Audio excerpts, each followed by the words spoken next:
Welcome to Emotional Savvy, the Relationship Help Show. I'm Dr. Rhoberta Shaler. If you're ready to increase your confidence in conversations and conflict, deepen your self-awareness, expand your connectedness, and enrich your relationship with yourself and other humans you care about, and even those you wish you didn't, you're in the right place. Enjoy today's episode.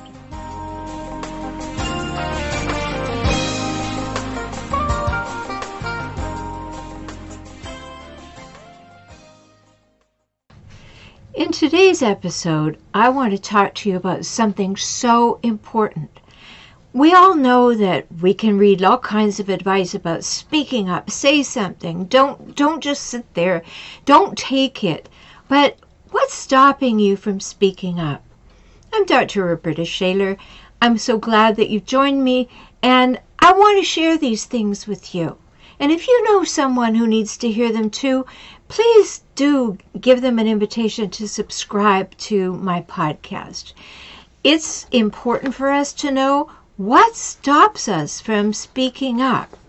So let's think about this for a moment. Your least favorite person in the world does what I call a hit and run.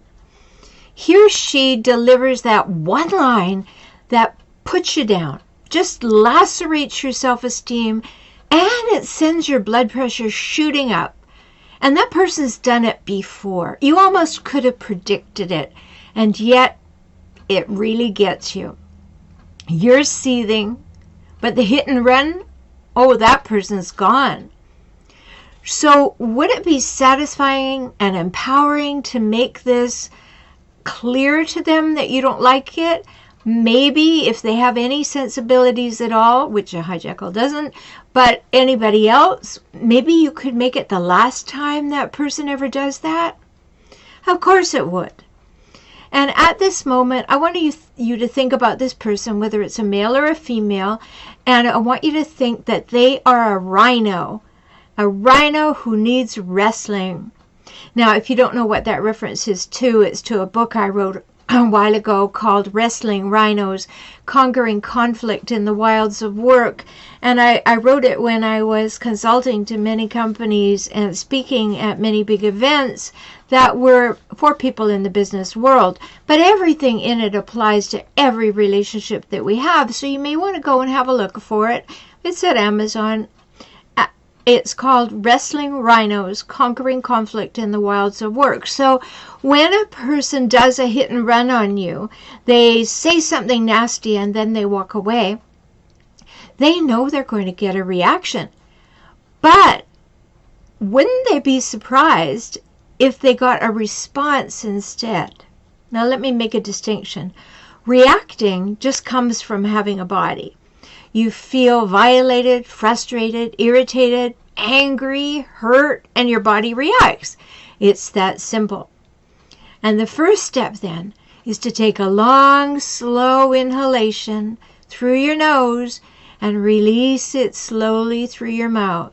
This slows down that body reaction, that visceral reaction, and it gives you a moment to think. And in that moment to think, I want you to think this. Ask yourself this question while taking that breath in. What do I want as a result of this exchange? Do you want that person to feel like he or she gotcha? Oh, that'd be simple. Just give them a killer look or cry or sputter or swear or walk away feeling horrible. And yes, then that person got you. But do you want her to realize that she can't treat you that way? Then it's time to speak up. But do you trust yourself to speak then? Are you at a loss for words while you're squirming to take the knife out of your back? Or are you afraid of her reaction if you do speak? So what's stopping you?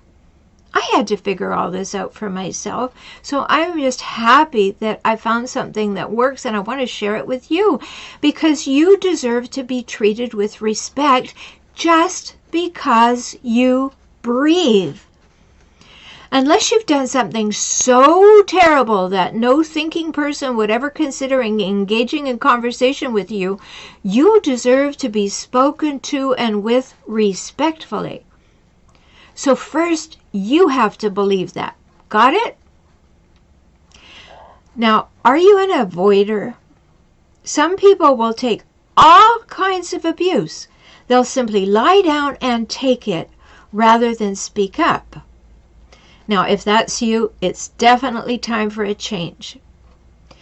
If you happen to have been raised in a kind of peace at all costs environment, think about this, examine it, and see if it's actually what you believe. People have no right to walk all over you, but they will if you let them. So it's time to stand up, brush your doormat self off, and speak up. No one has the right to treat you badly. No one, including that hijackal in your life. I'm going to talk about that a bit later. So are you an avoider or are you an accommodator? In your head, you might say something like, I want you to like me so much that I'll just keep giving you what you want. It doesn't matter that I'm suffering over here. I just want you to be happy. Oh, if that sounds like your internal conversation, or worse, your behavior, give your head a shake. You have feelings and opinions and desires and preferences, and you have a right to give them voice and have them considered in any relationship, including the hijackal. So take another breath now and fully take up the space that you're standing on. Tell the truth about what you want. The first step in speaking up is to believe that you deserve to be treated well. Now that's a big step for many people. To actually believe that because you have the right to take up space and draw breath, you also deserve to be treated fairly and respectfully. That's the first big step, is you believing that. The second is to be willing to tell another human being how you feel and what you want. Now, again, a hijackal doesn't care. We know that. So if you're new to the concept of hijackals, those are the relentlessly difficult people in life. Those are the people who hijack relationships for their own purposes and then daily, relentlessly scavenge those relationships for power, status, and control. So a hijackal doesn't care how you feel and what you want. But that doesn't mean that you shouldn't affirm it by expressing it out loud when something happens that you don't like or want.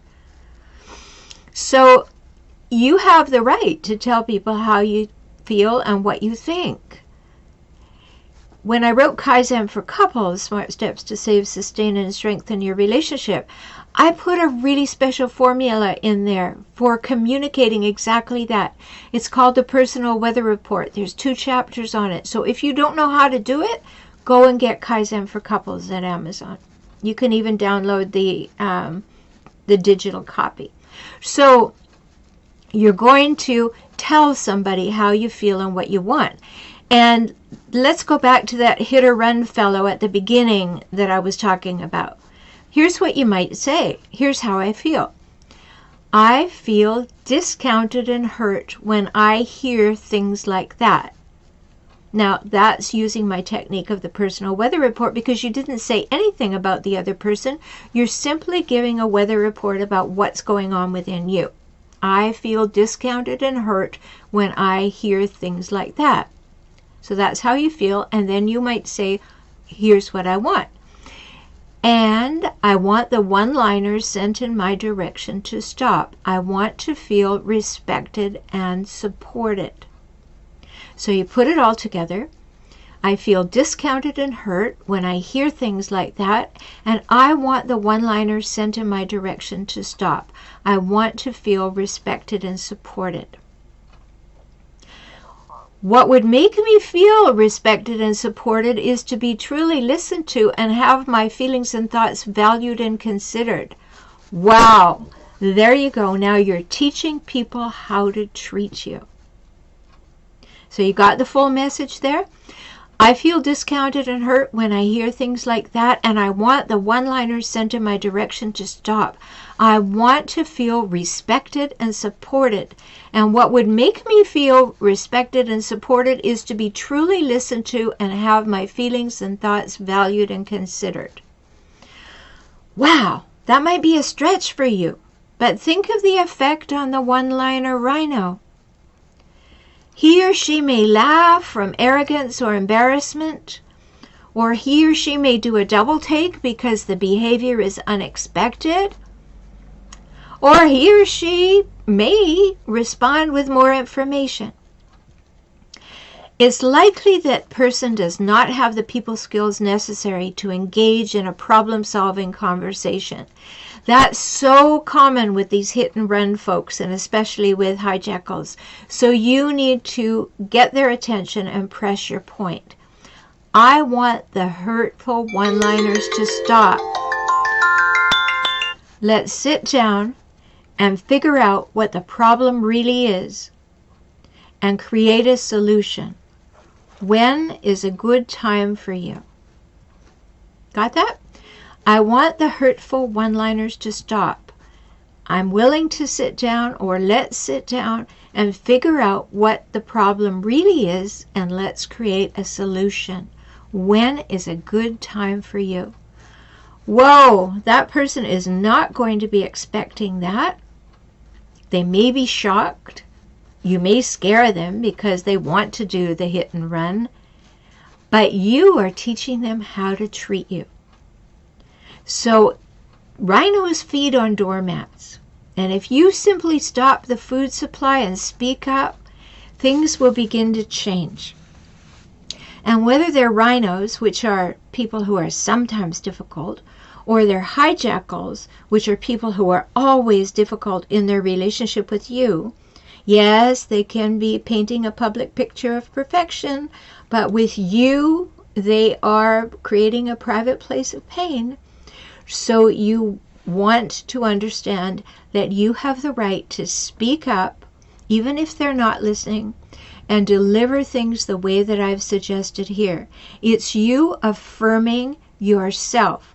Whether or not the hijackal or the rhino can hear you, especially in the beginning, is not a reason to stop doing it, because you're doing it to empower yourself, to clarify who you are and how you are, and to have something empowering, affirming to do when someone is in a nasty frame of mind and trying to hurt you by doing a hit and run.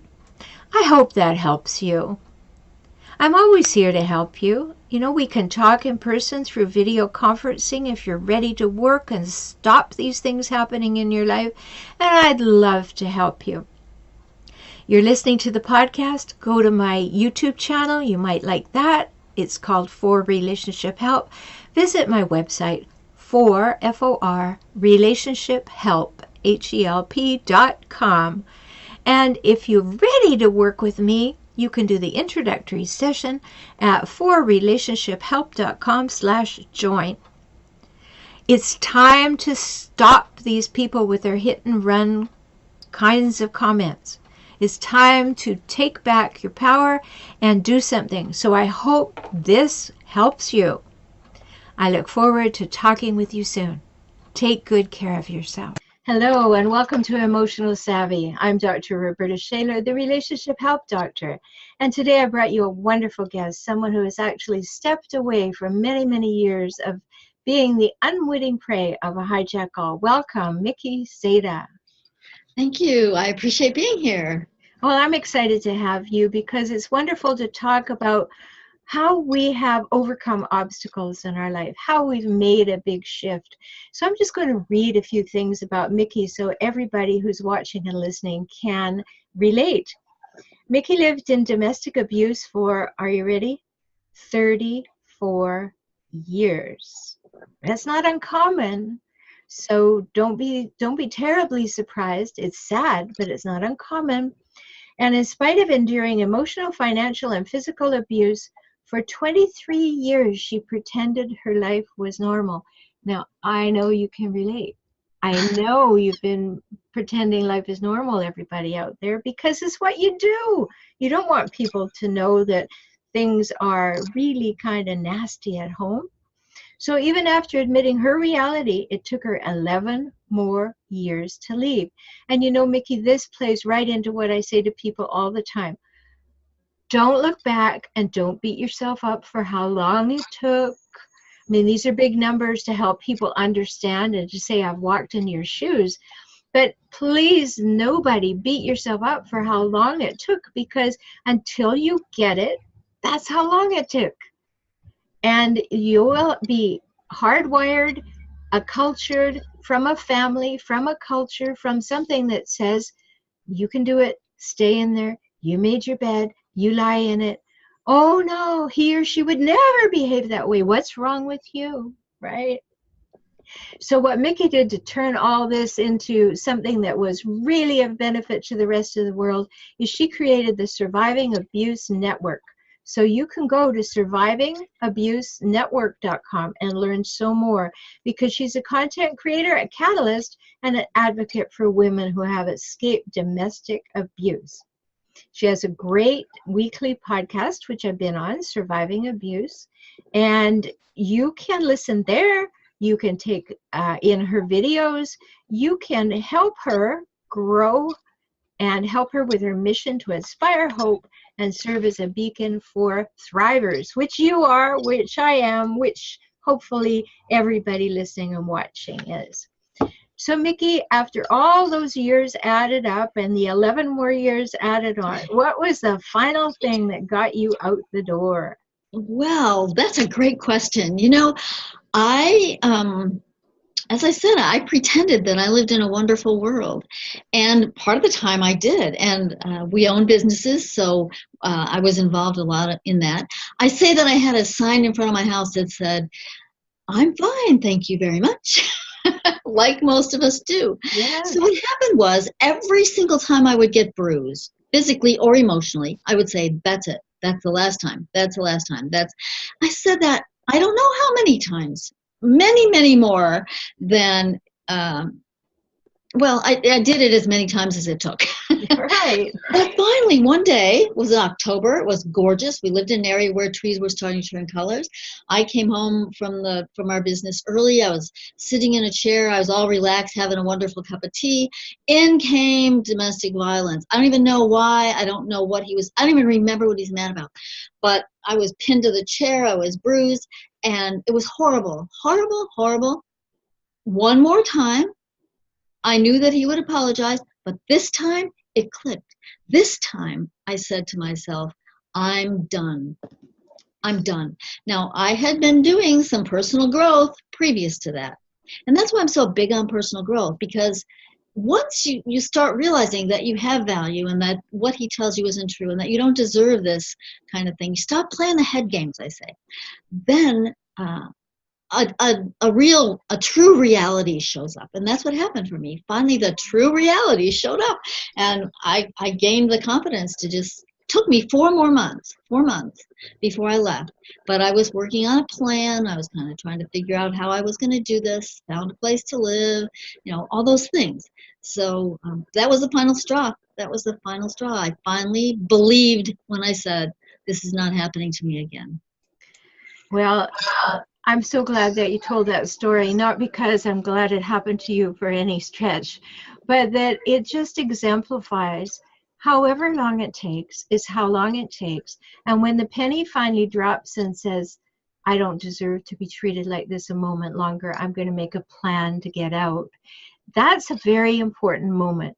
And that may have dropped and it took you a while to get out. You said it took you 4 months. I know people who have taken 2 years, but they never changed their plan. They were getting out. And what I always tell people is, unless there's physical or sexual abuse, in which there was in your case physical abuse, stay there, empower yourself, do your own work, figure everything out, get your finances in order, get things back in your name, because so frequently the hijackal has somehow magically charmed someone at the bank, and now your name is not on the car or the house that you thought it was. And so we need to get all those things in order. And then you will be ready, you will leave empowered, or much more empowered than you would have been if you just got angry or hurt and walked out with nothing. It's So, absolutely. yeah, so what did you do in those 4 months, Mickie? What I did was, first, I journaled a lot. I journaled a lot at first because I wanted to solidify in my mind what I had to do. So I journaled about things I needed to do. Then we worked together, my ex-husband, my abuser, and I. And so part of my job was to go out to other towns to promote our business. Oh. We owned golf courses, so I would go out to promote the golf courses. And he thought I was doing that, but actually I was using that time to go to the bank, do some things that I knew he wasn't paying attention to, and start looking for a place to live. I was afraid. I was very, like all of us are. I was afraid of what I was doing. But each time I would go and do a little bit more, I gained more confidence, I gained more strength, I gained more assurance for myself that this is the right thing to do. Now, also, we had a vacation plan. We always went for 2 weeks to a beach, and it's really silly, but I thought, well, I want to go on that vacation just to make sure.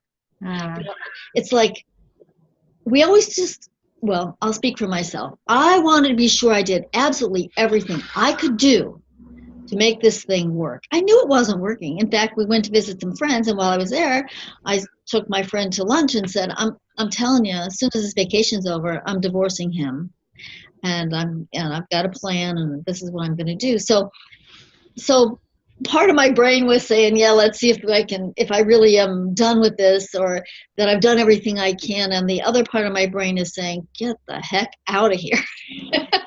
Yeah, and you know, that's your young person's brain. You know, when we were growing up, there was all kinds of things that we heard all the time, like, you made your bed, you lie in it. Well, that was your choice. You know, you lived. Don't be a quitter. That's right. You know, like, there are no quitters in this family. And so we have that young conversation going on in the background, and we have to always remember, everybody, that our brain is not completely developed till we're 25. So we've got all this stuff going on all those years from the moment we drew breath until it's solidified, and we often don't go back and see what's in there. So when I hear you saying that, Mickie, I hear you talking to the fact that, okay, I even had to go on a vacation to check after all these years to make sure, like, is it really as I think it is, or is it as bad as I think it is, or is there a way around it? And that's what we have to do. As I said earlier in the program, you do what you have to do until the moment you go, that's it.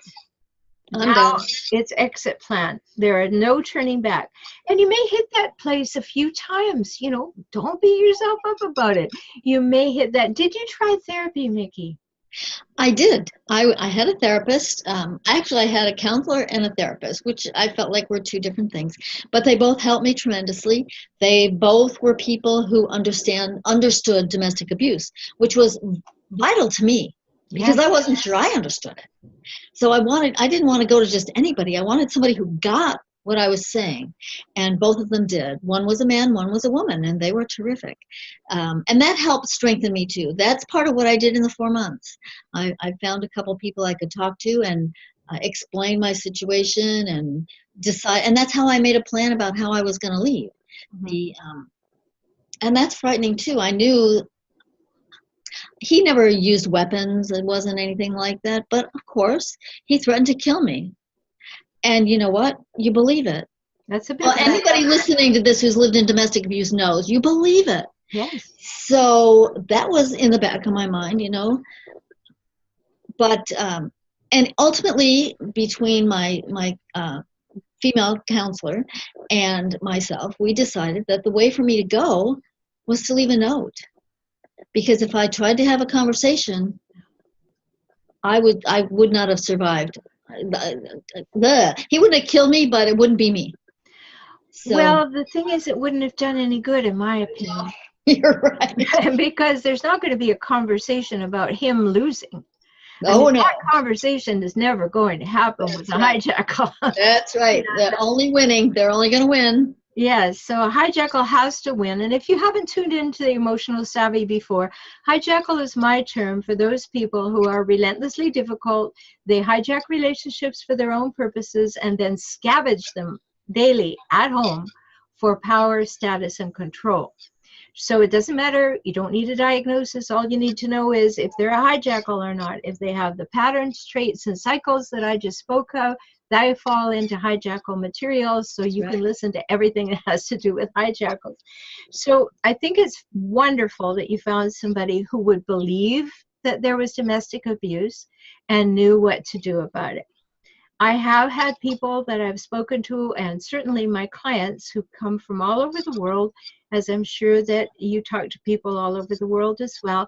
They all have the same experience of having gone to someone who didn't believe them and told them what they could do to be a nicer person. Exactly. To make it stop. And did you ever have that experience, or were you just fortunate? No, I didn't. I was fortunate. I was fortunate.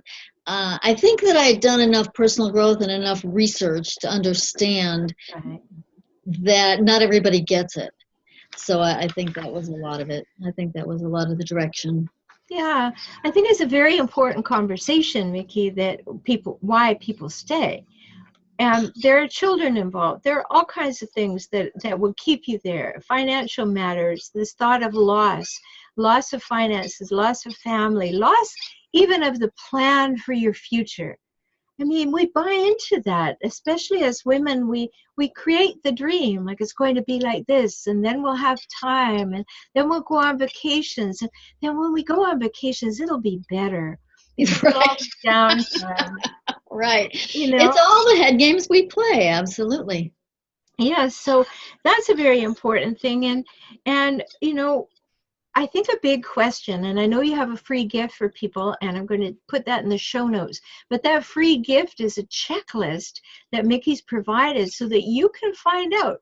It's called, Was I Really Abused? So if you're wondering, because of course you don't want to say I'm being abused, first off, you say, must be something I'm doing. But you need to wake up and smell the herbal tea, you know?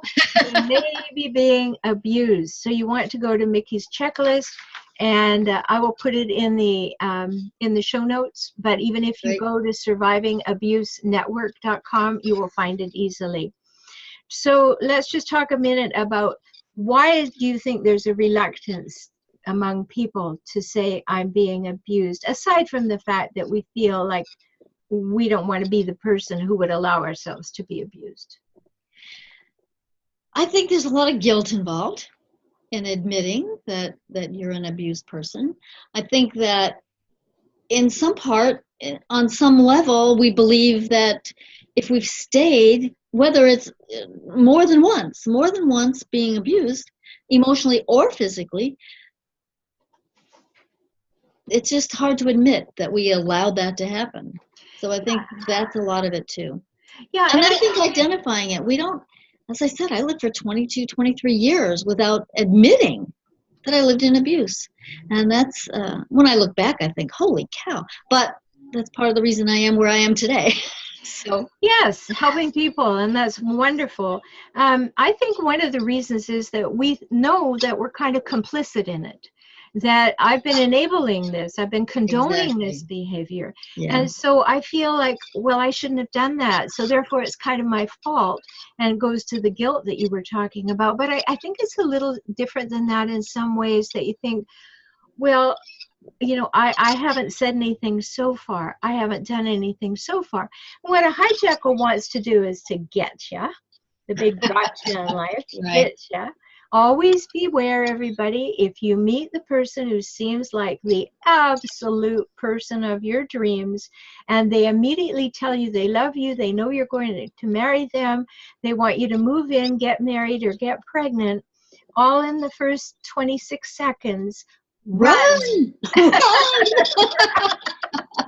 That's right, as fast as you can. Yes, you didn't just die and go to heaven, you just saw a glimpse of hell. That's So right. remember that, we long to be seen. We long to be known. Hijackals have radar for that. It's like they can just ferret out exactly what you need to hear, exactly what you want to hear, touch that point, and you go, oh, he or she knows me so well. Oh, I've waited so long. This is a miracle. It is Yeah, like, this is my soulmate. I've been Wow. rewarded. Finally, the person's here. So here's a little note. I have even had a client whose hijackal was that chameleon, that perfect person, up until the end of the wedding ceremony. At the reception, turned into the hijackal that in this case it was a he was, and got furious at her as they were leaving the reception. She had the first 3 days of her honeymoon alone, and she had no idea where he went. That's how quickly it can turn. I've also had clients who have not had that experience until maybe 2 years in. Now, there are different degrees of hijackal. There are people who can get their needs met for quite a while without having to do that. They'll still show you little pink flags for a while before they turn red, and you'll excuse them and rationalize them and justify them, and you won't think anything of it until they slowly turn red, and then you think, oh my goodness, he's done that before. She's done that before. Is there a pattern here? And then you say, oh, no, it must just be me. No, look at that. Absolutely look at that. Because it is important for you to demonstrate the strengths to say, I am being verbally, emotionally, physically, sexually, or spiritually abused. I will not allow this. And it's that moment when you can actually say it, isn't it? It is. It's absolutely that. Yeah. Well, and you can say it, but there's a difference between saying it and really meaning it. And that was the thing for me. I said it, but it didn't have the teeth. Right. Until that final moment where I said, all right, that's it. And part of it, too, I think, Rhoberta, is one of my favorite sayings, and one of the things I've really built my life on is, if I don't change, nothing changes. Right. So that goes back to what you were saying about having some complicity in the situation. I'm not victim blaming, not even close. But I am saying we make excuses. We make it okay. And we use fear. There's a million reasons. I say there's as many reasons to stay in abuse as there are people who stay in those relationships. But there's always, the reasons seem like they make a lot of sense at the time. Once you get out and you look back and you go, well, maybe that wasn't as reasonable as I thought. But it still comes down to, there's, like you said, there's something in there. There's something in our training, our conditioning. I call it life pattern. There's a life pattern there that goes right into making this abuse feel normal. Yeah. It feels like this is how my life is. This is my normal. Well, and it probably is, because let's just talk about how you get to be a person who will condone this behavior. Usually, you have one of two things happen. Either you had a hijackal in your home before, and so right from the moment you drew breath, you have learned how to be hypervigilant to their behavior, how to cater to them, how to stay out of their way. You've learned those things. You didn't like it, but you are comfortably uncomfortable with it. And so it's a familiar pattern that you kind of feel, but you say, I know this one. I can do this. Yeah. And so there's that. The other one is that you are this unsuspecting, wonderful person who's kind, nurturing, and fabulous, who believes that you can help this poor person, that you can nourish them, you can love them, you can if I just love him enough. Yes. and then you beat yourself up with, if I were more patient, if I were more kind, if I were more nurturing, if I were less demanding, if I were more compassionate. And then you maybe get some kind of spiritual direction, and then somebody mentions those words. I've written a lot about it, unconditional love. And then you go, oh, I'm not unconditionally loving to this person who is destroying my life and hurting me and my family. Please don't be unconditionally loving to them. Be unconditionally loving to yourself and remove yourself. But it's very, very important to know what your background is, Because if you are this wonderful person who thinks you can go the extra mile and give till it hurts, I'd like to strike that phrase from the English language. You may be this wonderful person, and they say, wow, look at that.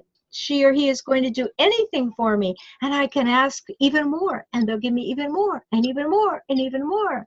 And it's so important for us to really get that we have learned this in our younger years, either by being kind of naive because we've never met these people, or being raised by them and not knowing any differently to be able to distinguish. It's exactly true. And for me, it was a big surprise because I thought, previous to my personal experience, I thought everybody who lives in abuse has abusive parents, physically abusive parents. Well, my parents were loving and kind.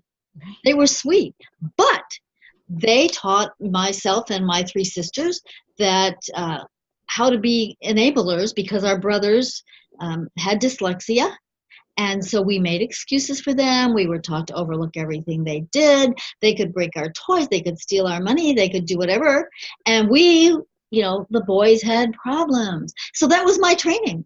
So when I ran into this man who treated me like I was a queen, and of course, I was 18 years old. You make great decisions when you're 18. So you know everything, right? I know everything. No, and adults don't know much. So it's it was a perfect storm. Yeah. But it's the pattern of my life. But again, if I hadn't been through all that, which is not to sound Pollyanna, but I believe that we go through patterns in life, and that's our option to learn from those things. And then for me, I felt like it was also my option or my choice to begin to share this and bring out other women's stories and make it okay for them to speak their truth, because I've learned that as long as we don't speak our truth, we are still allowing abuse. They're still controlling our brains. Absolutely. And I love the network that you've created and the podcast that you create. Thank you. Because the more the word gets out that, okay, this is happening, you can stop it, you can give it a name, you can say no more to it, and it's not your fault. Please, like neon lights, it's not your fault. Exactly. And of course, one of the hallmarks of hijackals, and I have a whole program called Seeing the Cycles. It's on my website at forrelationshiphelp.com. One of the hallmarks of hijackals is that very thing, that they're constantly finding fault with you. So no matter whether or not you are in charge of the weather, it's your fault that it's raining for their event. How does that happen? Right? How does that happen? And maybe in your case, every time you wanted to play golf, it was your fault that it was raining.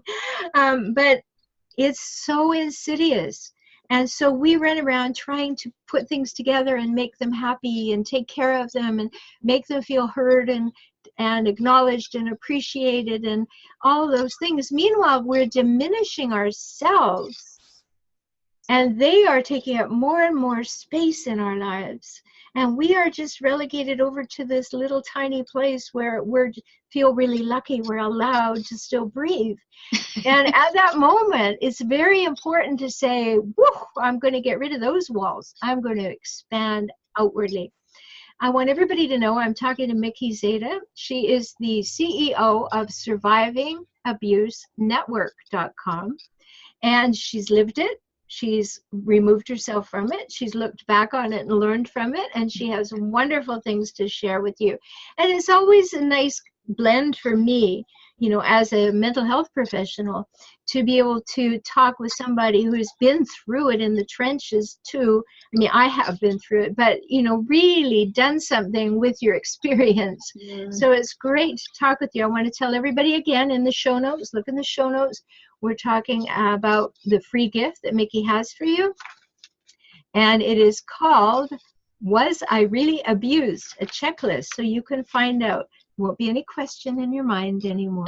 There won't Mickie be. and I could tell you right now that if you're listening to this and going, yes, you've been abused. That's right. But if you need to revalidate that, like what Mickie did on her vacation, her last vacation, going to validate she's being abused. If you need to revalidate that, go to her website, survivingabusenetwork.com, and look for that free checklist. It's right on the homepage anyway, but I'll have it in the show notes for you. So, Mickie, if you had a piece of advice to give to your 18-year-old self who has just met the perfect person, and everybody around you is saying, no, no, no, little girl, that's not a good choice. Or in my case, my hijackal parents, both of them, were saying he had gone, I had thrown the guy out, said, I don't want to ever see you again in my life. And so he went around. He went around to my godparents. He went around to my parents. He started courting them with flowers and everything. Pretty soon they're putting pressure on me. Right? This stuff happens. It happens. Hijackals will triangulate. That means they will go and find other people to work through to get to you. So these kinds of things happen. Mickie and I have had the experience. We've learned from it. We've grown from it. And we help other people to see it sooner and do something about it. So what would you say to that 18-year-old Mickie if she were listening? Ooh, that is a tough question. What would I say? I would say, listen. I'll tell you a quick story. I used to say, for years and years and years, I said, my parents were very liberal with rules and that kind of thing.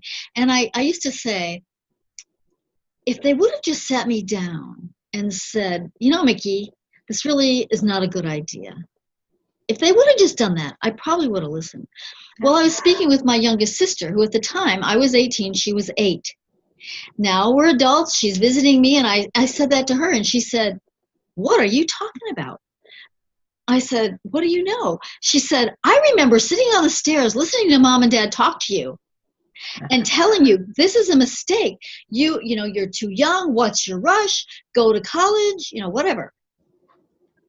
I didn't listen. So that would be my advice to me. Listen.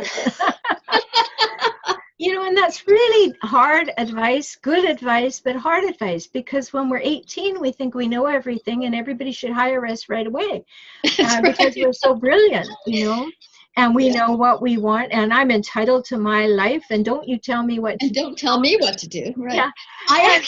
One of my friend's parents said, Mickie, you're so young. Why do you want to enter a relationship like a marriage? And my little smart 18-year-old mouth said, just because you have a lousy marriage doesn't mean I'm going to. Oh my goodness. I'm telling too much on myself. But that's where I was. I was convinced this is what, this guy had money. He was on a good track. He had a brand new car. He treated me like I bought the picture. I bought the glitter. I ignored the red flags, and obviously I ignored my parents. I'm not unique. Yeah. It was with hijackals, it's all style and no substance. Yep. And we really get that swag. We like that swag. Well, thank you so much for sharing your story with us, Mickie. It's been great to talk to you, and I'm glad you were part of Emotional Savvy today. Well, thank you. Thank you for inviting me. I feel honored to be your guest, and it's been a lot of fun. It's been fun for me too. My guest today has been Mickie Zada. She is the CEO of survivingabusenetwork.com. You can go there, learn so much. She has wonderful things for you there, lots of podcasts, lots of interesting information, and you can learn more there. I'm Dr. Rhoberta Shaler. You can find me at forrelationshiphelp.com, FOR, relationshiphelp.com. Listen to other episodes of Emotional Savvy wherever you love to get your podcasts. Visit my TV network on Binge TV networks, on your Roku, on your Apple TV, TiVo, Samsung, Sony, 50 different networks. And let's talk soon when we'll have another guest who will give you insights and information about how to live with emotional savvy. Talk soon.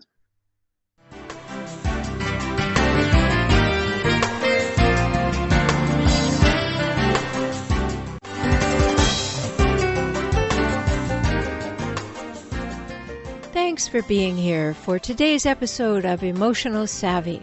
If you want to deepen your emotional savvy, make shifts in your relationships, and enjoy life and relationships more, work with me, Dr. Rhoberta Shaler. Get my books, enjoy my courses, or work with me directly. You can do that by visiting forrelationshiphelp.com, F-O-R, relationship, H-E-L-P.com, and subscribe to Tips for Relationships now. Don't miss a thing. Be empowered this week with more emotional savvy.